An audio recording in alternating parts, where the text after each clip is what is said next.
Hello there and welcome to my channel. Thank you very much for tuning in. Today I'm going to talk about how you should plan your day. And this is the most important thing because the better you plan, the more likely you're going to succeed.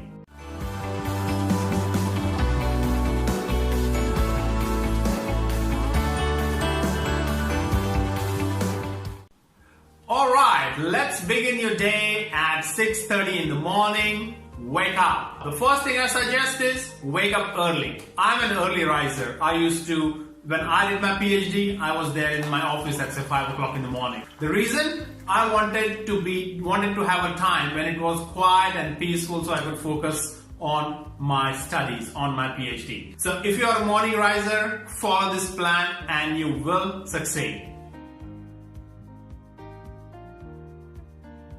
8 o'clock, get ready, have your breakfast and head straight to the university.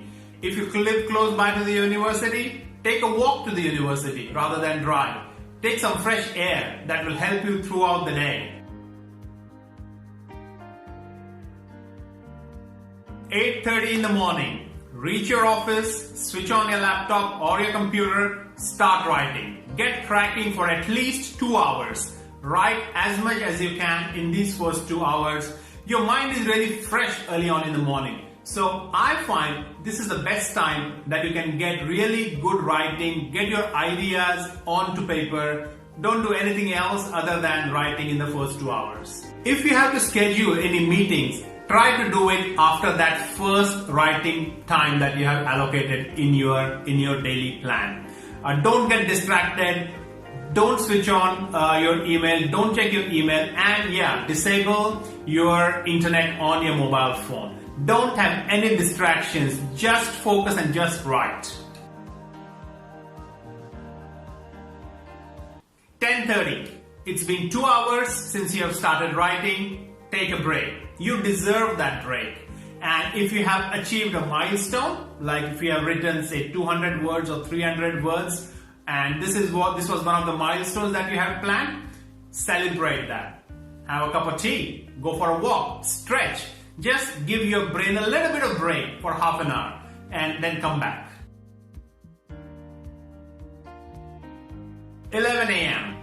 This is the time to read, and that's what I do. I select or shortlist 2 or 3 papers that I want to read every day, and I'll keep them ready for the next day. So come 11 o'clock, I'll pick up those 2-3 papers, start reading them, summarize, make notes, annotate, highlight, whichever way you like reading, just read. Focus only on reading in this next hour and a half. One thing I used to do, or even I do it now, is as I highlight or annotate documents, I also open up an Excel spreadsheet next to it.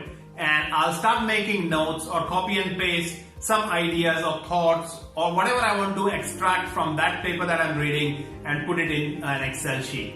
This Excel sheet will grow slowly and steadily, but you will have a good source of data once you have finished all the readings that you have planned for. And this is a very good way to do a structured analysis of literature.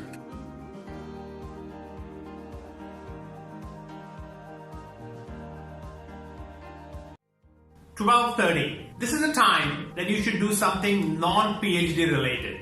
Okay, you have spent time writing, you have spent time reading. Now give yourself a little bit break. Do something different for the next 1 hour. It may be that you do an online course where you learn something new, a new skill.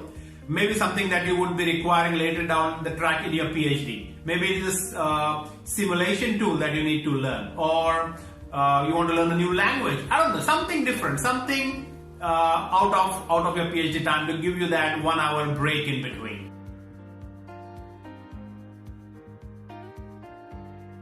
1:30 is lunchtime. Enjoy your lunch, go for a walk, refresh, come back with full of energy to again conquer your PhD. 2:15 p.m. This is the time you come back to your lab, and if you have to run some experiments, do some simulations, do that.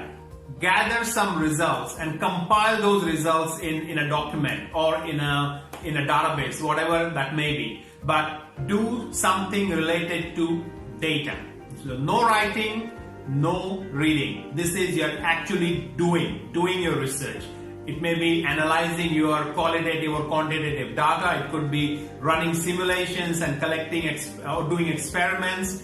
Do the core part of your research now. 3:30 p.m. You've been doing your experiments for more than an hour now. It's time to take a little bit break. Have a tea break or a coffee break. Go for a short walk. Spend 15 to 20 minutes. Just relax and rejuvenate. 3:45 p.m.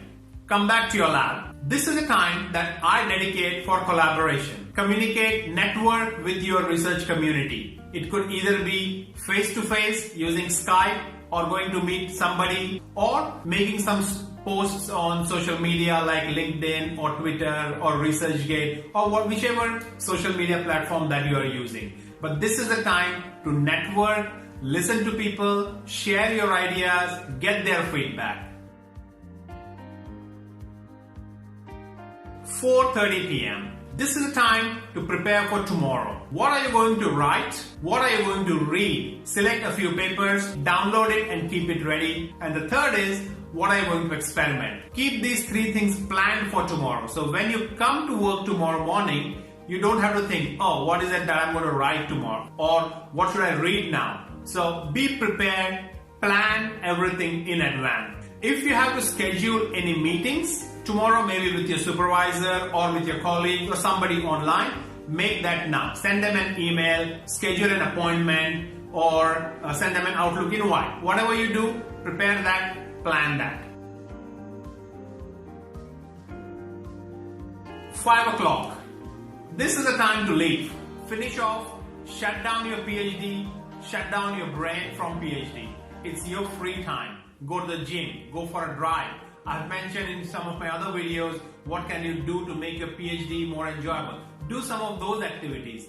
Try to relax, recover, and come prepared for the next day. I hope you enjoyed this video. These steps, if you follow, will make your PhD day or your daily research more productive, more enjoyable, and more structured. I hope you enjoyed this. Thank you very much.